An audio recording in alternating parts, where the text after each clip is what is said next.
po guys, yung aso ko si Buboy. Yung September 11 ang birthday niyan. Yan po yung binili namin sa halagang 200,000 pesos. 200 pesos lang. Kasi namatay isang aso kong puti. So, eto na siya ngayon. So, 5 months na siya. Ang laki-laki na niya. Oh. Baby dog. Hindi na siya baby dog. Adult na siya. Super kulit.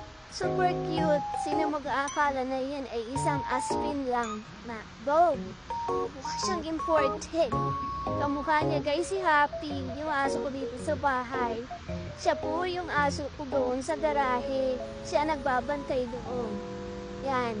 He loves to play. Marami po siyang toys, pero paborito niya po ay ang bola.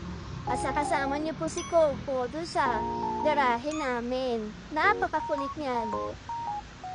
Sinasama pa yan ni Doc, kapatid ko, pag umaalis sa sasakyan.